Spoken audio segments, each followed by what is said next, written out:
Kung sports fan ka, kailangan mo talagang malaman ang nangyayari sa ticket market ng US Open ngayon. Kasi may pattern na lumalabas dito na hindi normal at isang pangalan lang ang laging kasama sa usapan. But eto ang kakaiba. Hindi pa man nagsisimula ang main draw.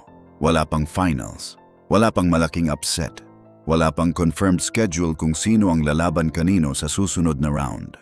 Therefore, paano posible na parang naimpluwensyahan na ng isang 21 anyos na Pilipina ang buong ticket economy ng isa sa pinakamalaking sports event sa buong mundo? Kasi ang sagot dito, hindi lang basta tungkol sa magandang laro. Tungkol ito sa isang bagay na mas malalim. At kapag naintindihan mo ito, mauunawaan mo rin kung bakit hirap na hirap ang mga tournament director na iplano ang susunod nilang hakbang. Simulan natin sa simpleng katotohanan dahil doon nagsisimula ang lahat. Noong unang bahagi ng taon, magaling si Alex Eala. Alam yan ng mga tao sa loob ng tennis world. Pero ang magaling hindi katumbas ng unstoppable. At ang magaling tiyak na hindi katumbas ng pagiging economic event. But dumating ang Wimbledon at doon nagsimulang mag-crack ang lahat. Sa pinaka-historic na court sa tennis, kinaharap ni Eala ang defending champion. Isang manlalarong dating nagwagi na sa entablado ring iyon. At sa kabila ng bigat ng reputasyong iyon, nanalo si Eala sa 4th round.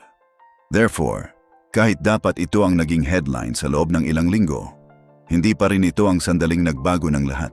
Iyon lang ang unang bitak sa pader. Sumunod, ilang linggo pagkatapos, may nangyaring hindi pa handa ang tennis world. Pumasok si Eala sa Mubadala DC Open at gumawa siya ng bagay na wala pang Pilipina ang nagawa sa buong kasaysayan ng sport. Umabot siya sa final at sa kabilang panig nakatayo si Jessica Pegula, ang top seed, ang paborito, ang inaasahang mananalo. But natalo si Eala sa unang set, 4-6. Kung tumigil ka sa panonood doon, akala mo alam mo na kung paano matatapos ang kwentong ito. Therefore, hindi siya tumigil. Nanalo siya sa second set. Tapos ginawa niya ang isang bagay na parang malupit sa momentum ng kalaban. Nanalo siya sa third set, 6-0. Kumpletong pagbagsak ng script na inaasahan ng lahat. Ang unang WTA singles title niya. Ang unang para sa isang Pilipina. At bigla, umakyat ang ranking niya sa world number 20. Isang numerong dati imposible para sa Philippine tennis. Ngayon, totoo na. But hindi pa rin iyan ang pinakamahalagang parte ng kwento sa Washington. Ito ang parteng dapat magbigay sa iyo ng kilabot. Sinabi mismo ng tournament owner na hindi bababa sa 80% ng bawat ticket inquiry na natanggap ng staff niya tungkol sa isang tanong lang. Kailan maglalaro si Alex? Hindi kung sino ang nasa draw, hindi kung anong oras magbubukas ang gate. Isang pangalan, paulit-ulit. Hindi bumibili ng ticket ang mga tao para manood ng tennis. Bumibili sila para siya panoorin. Therefore, kung sa tingin mo isang beses lang iyon nangyari, isang malaking pagkakataong bubura pagkaalis niya sa bayan, maghintay ka lang hanggang marinig mo ang nangyari sa Toronto. Kasi doon huminto na itong maging kwento ng isang talentadong bagong manlalaro at naging isang bagay na wala pang pangalan ang mga tournament director. Simple ang plano. Ilagay si Eala sa grandstand court, sapat na laki, mga 2,800 upuan, court na ginawa para sa umaangat na manlalaro, hindi pa para sa superstar. Pero ang tournament director, si Carl Hale, tumingin sa mga numerong pumapasok at napagtanto niyang may problema sila. Hindi maliit na problema, structural ito. But tinantian niyang malamang na nakabenta na si Eala ng higit 5,000 tickets. Para sa court na 5,600 lang ang kapasidad. Kaya naman, basahin mo ulit yan. Ang demand para sa isang manlalaro, halos nalampasan na ang physical capacity ng court na inilaan sa kanya. Alam mo ba kung gaano ito karaming pangyayari? Binuo ng mga tournament ang buong scheduling logic nila base sa ranking, kalaban, TV slots, at obligasyon sa sponsor. Daan-daang moving pieces na dinisenyo ng mga taong gumagawa nito sa loob ng dekada. But bigla na lang may bagong variable. Walang nakapagplano ng lubusan para sa isang fanbase na hindi lang basta nanonood. Isang fanbase na naglalakbay. Isang fanbase na inaayos ang buong buhay nila base sa oras ng laro ng isang manlalaro. Therefore, Dito nagsisimula ang unang tunay na twist ng kwentong ito. Kasi sa tingin mo, dahil sa lahat ng panalong ito, unbeatable na si Ayala, lumulutang siya sa isang unstoppable wave sa buong tag-init. Pero hindi. Sa Cincinnati, nasalubong niya si Amanda Anisimova at pumunta ang laro sa direksyon na minsan pinupuntahan ng tennis kapag ayaw pang maging simple ng kwento. Natalo si Ayala sa unang set, nanalo sa pangalawa, at sa ikatlo, ininsara ito ni Anisimova, 6-2, sa loob ng 2 oras at 28 minuto. Sa dulo, umalis si Ayala bilang natalo. Pero baka akala mo dito nahuhupa ang momentum. Dito natitigil ang excitement. Dito natatahimik ang mga tournament director tungkol sa kapasidad ng court. Pero hindi. Kaya naman, ito ang totoong hindi napapansin ng karamihan kapag pinag-uusapan nila ang sports fandom. Hindi kailanman naging tungkol sa katiyakan ang mahika. Walang bumibili ng ticket dahil alam nilang mananalo si Ayala. Bumibili sila dahil hindi nila alam. Kasi sa pagitan ng isang first-round match at isang life-changing upset, may isang pakiramdam na tanging live sport lang ang makapagbibigay. At si Ayala, panalo man o talo, isa na siya sa mga manlalarong kayang gawin iyon on command. At doon tayo dumarating ngayon sa New York, sa US Open, sa pinakamalaking entablado sa sport, sa isa sa pinaka-loud at pinaka-unforgiving na lungsod sa mundo. Ang 2026 US Open Main Draw, magsisimula Agosto 30.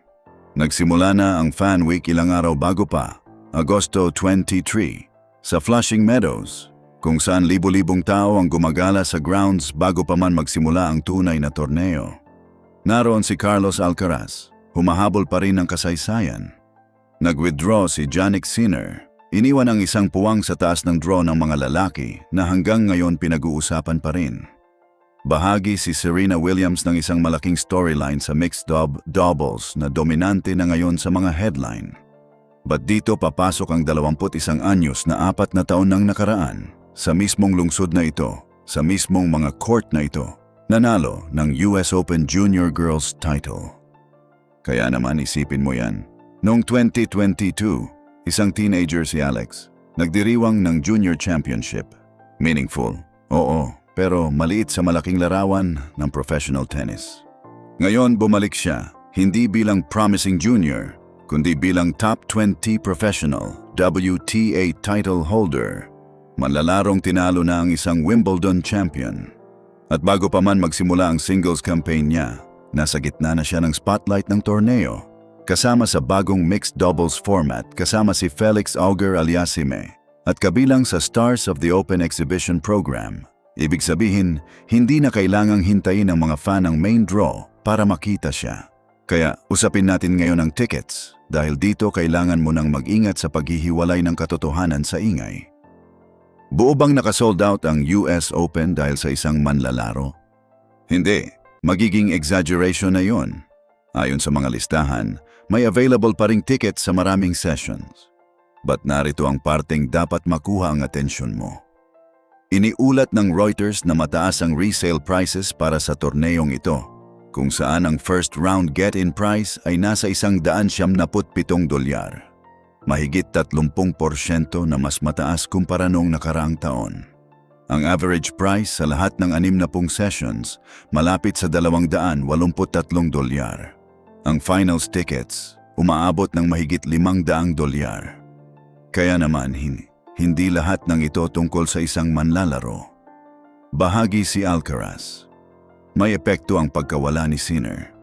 Ang bagong mixed doubles format, humihila rin ang crowd na hindi inaasahan ng marami.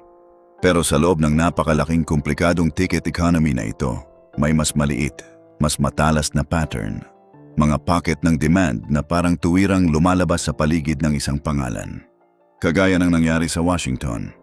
Kagaya ng halos nagpasabog sa isang court sa Toronto. At dito ang totoong tanong. Hindi kung na-sold out ni Ayala ang US Open, kundi kung kaya ba ng isang manlalaro na lumikha ng surge ng demand na sapat na kalakihan para makaapekto sa isang torneong ganito kalaki, ganito kasaturado ng mga bituin. Kasi kung oo ang sagot, at sinagot na yon ng Toronto minsan, Ano ang mangyayari kapag dumating ang parehong phenomenon sa pinakapinapanood na tennis market sa buong mundo? Hindi pa naka-sold out ang tickets. Maging tapat tayo dyan. Pero hindi maikakailang pattern at ang mga pattern na ganito karaniwang bumibilis, hindi humuhupa. Lalo na sa pinakamalaking entablado sa sport. Kaya sa susunod na makita mong nagkakagulo ang isang buong ticket market dahil lang sa isang pangalan, alalahanin mo ito. Minsan, hindi na kailangan ng isang manlalaro ang trophy para gawing event ang bawat laro niya. Kailangan lang niyang gawin kang hindi makaalis sa kanyang court. Ikaw naman ang magsabi. Sa tingin mo, kaya bang mag-overflow ang demand kay Alex Ayala kagaya ng nangyari sa Toronto? Dito mismo sa US Open? I-comment mo ang prediction mo at kung naniniwala kang mangyayari ito, mag-subscribe ka na.